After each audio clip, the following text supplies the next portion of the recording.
Ya, assalamualaikum warahmatullahi wabarakatuh. Kita kembali lagi. Sebelumnya kalian sudah praktikum untuk menentukan asam dan juga basa, mana asam dan basa menggunakan indikator alami yang telah kalian cari sendiri. Nah, sekarang akan saya terangkan mengenai teorinya. Asam dan basa ada 3 teori. Yang pertama adalah teori Arrhenius, yang kedua teori Bronsted-Lowry, dan yang ketiga adalah teori Lewis. Teori yang pertama sampai teori yang ketiga, perbedaannya adalah untuk teori Arrhenius itu ketika dia dilarutkan akan menghasilkan ion H+ untuk asam dan akan menghasilkan ion OH- untuk larutan yang bersifat basa. Untuk Bronsted-Lowry ini memiliki perbedaan. Kalau Bronsted-Lowry itu yang donor proton itu disebut asam, sedangkan aseptor itu artinya penerima ya. Kalau donor artinya memberi, disebut dengan basa. Jadi proton di sini boleh juga dalam bentuk H+ ya, ion H+, proton atau ion H+. Oke, di sini ion H+ saja biar nanti saya kasih contohnya ion H+ sama. Untuk Lewis itu hampir sama, tapi ini mengenai pasangan elektron bebas. Dulu kalian semester 1 sudah pernah belajar mengenai teori Lewis, bagaimana titik-titik itu. Saya yakin kalian pasti bisa, sudah pernah. Kalau kalian mau belajar pasti bisa, saya yakin, buka bukunya. Oke, ini untuk teorinya ada 3 jenis, 1, 2, dan 3. Oke, untuk contohnya saya akan lebih membahas ke Arrhenius.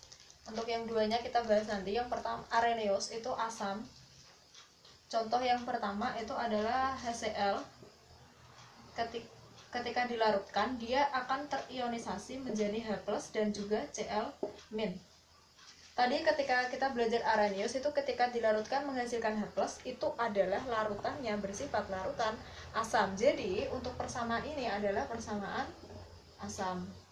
Untuk contoh yang kedua, contohnya NaOH, ketika dilarutkan dia akan menghasilkan ion Na+ dan juga ion OH-. Ketika dia dilarutkan menghasilkan OH-, larutan ini dinamakan larutan basa. Jadi ini kuncinya H+. Kalau H+ itu asam, kalau OH- itu artinya basa. Selanjutnya kita akan bahas tentang indikator. Indikator untuk menentukan apakah suatu larutan disebut larutan asam atau larutan basa.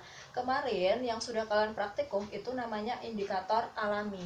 Jadi indikator alami itu indikator yang bisa kita ambil dari alam atau dari bahan-bahan yang bisa kita ambil tanpa buatan manusia, tanpa mesin dan bahan kimia. Contohnya indikator alami seperti yang kemarin kalian buat dengan sangat bagus sekali, yaitu ekstrak kunyit, kemudian ada bunga sepatu. Kemarin ada satu anak yang menggunakan bunga sepatu, bagus sekali. Kemudian ada ekstrak kulit manggis, kemudian ada kubis ungu dan lain sebagainya. Untuk indikator alami bisa kalian buat. Untuk ketika ekstrak kunyit kita campurkan ke dalam larutan bersifat asam, dia akan berubah warna menjadi lebih terang. Kalau ekstrak kunyit kita campurkan ke larutan yang bersifat basa, dia akan warnanya berubah menjadi gelap. Begitu yang lainnya juga sama. Yang kedua adalah indikator buatan. Ini yang seharusnya akan kita praktekkan. Indikator buatan yaitu kertas lakmus. Ada beberapa yang kalian sudah pernah praktikum ini waktu di SMP MTS, kertas lakmus. Ketika kertas lakmus kita campurkan atau kita celupkan ke dalam larutan asam, kertas lakmus. Kertas lakmus itu ada dua ya, ada kertas lakmus warna biru dan warna merah. Jadi ketika kertas lakmus ini kita masukkan ke dalam larutan asam basa. Ini dan kita coba. Ini kertas lakmus. KL itu kertas lakmus ya. Kertas lakmus merah. Merah saya pakai merah aja ya, merah. Dan kertas lakmus biru. Oke, jadi kertas lakmus merah ketika kita masukkan ke dalam larutan bersifat asam, dia akan berubah warna menjadi merah. Sama, jadi tetap kalau kertas lakmus merah kita masukkan ke dalam larutan basah, dia akan berubah warna menjadi kalau basah itu berarti biru. Kita ganti warna biru. Kemudian kertas lakmus biru, ketika kita masukkan ke dalam larutan asam, yaitu dia akan berubah warna menjadi merah, dan ketika kita masukkan ke larutan basah dia akan berubah menjadi biru. Satu lagi larutan yang belum saya masukkan, netral. Ketika larutan bersifat netral, contohnya adalah air, dia larutan yang semula kertas lakmus merah dia akan tetap merah, jadi nggak jadi putih ya. Kalau biru dia akan tetap menjadi warna biru. Jadi di sini bisa kita simpulkan kalau larutan tersebut bersifat asam, kita masukkan kertas lakmus merah maupun biru akan berubah menjadi merah. Untuk basah akan berubah menjadi biru, sedangkan untuk netral akan tetap seperti warna sebelumnya. Oke, untuk subbab yang terakhir yaitu pH. Mungkin sebagian dari kalian pernah dengar pH, atau pH singkatannya potential of hydrogen. Dalam kehidupan sehari-hari kita sering menyebutnya yaitu derajat keasaman. Derajat keasaman artinya tingkat keasaman suatu larutan. Untuk trayek pH sendiri ada mulai dari 1 sampai 14. Ada pH mulai dari 1, 2, 3, 4 dan seterusnya sampai 14. Kemudian ketentuannya apa? Ketentuannya bisa kita lihat untuk pH, ketika pH larutan tersebut di bawah 7, kurang dari 7, berarti 7 tidak termasuk 1, 2, 3, 4, 5, 6, maka larutan tersebut bersifat asam.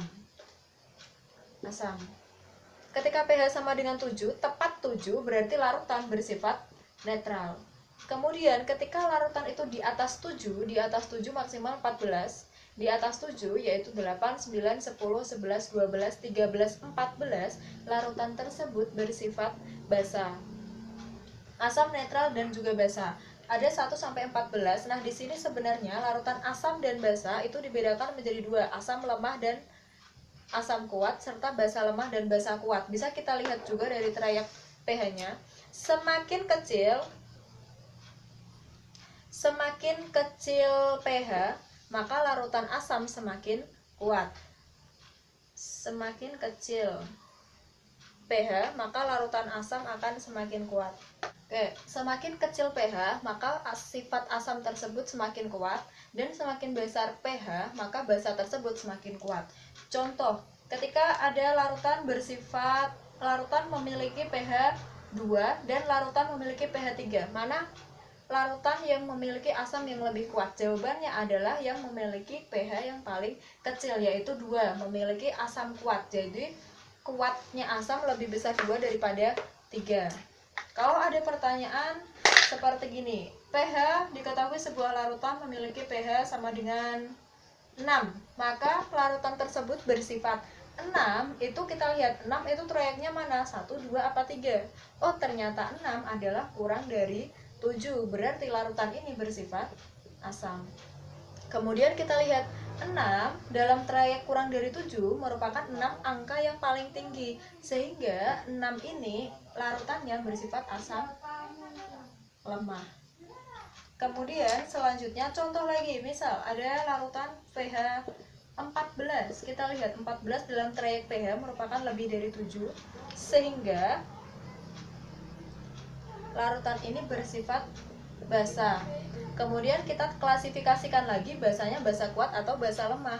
Oh, ternyata semakin besar pH basanya semakin kuat. 14 merupakan angka tertinggi dari trayek basa, sehingga basa ini merupakan basa kuat. Oke, selanjutnya sudah semua asam, basa, dan pH materi sudah saya sampaikan. Selanjutnya refleksi. Jadi ketika kalian mendengarkan tanpa kalian refleksi itu sama saja. Refleksi yang harus kalian lakukan yang pertama adalah rangkum dan tulis kembali penjelasan saya tadi. Kalau kalian terlalu cepat penjelasan saya, silahkan di pause kemudian diulangi lagi. Kemudian tulis di buku catatan kimia kalian.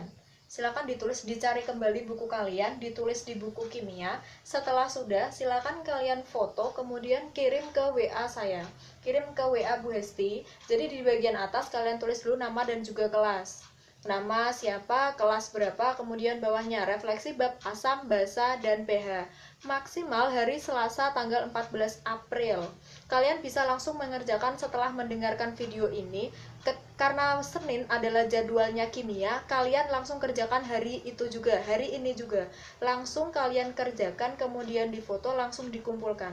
Jangan terbiasa untuk menunda-nunda pekerjaan, karena nanti pekerjaan kalian numpuk di belakang, dan nanti kalian akan saling mengeluh dan kalian repot sendiri. Silakan dikerjakan, saya tunggu. Kalau kalian belum punya nomor saya, bisa tanya ke teman kalian. Maksimal Selasa 14 April 2020 pukul 9 malam. Pukul 9 malam.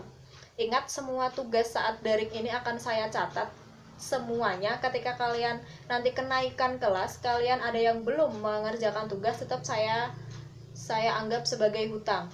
Tetap saya anggap sebagai hutang, dan akan saya minta kalian untuk mengumpulkan sama seperti teman yang lainnya. Jadi mumpung masih ada di rumah, masih dalam daring, silakan kalian kerjakan sekarang. Oke, sekian dari saya. Kalau ada salah saya minta maaf. Selamat mengerjakan. Assalamualaikum warahmatullahi wabarakatuh.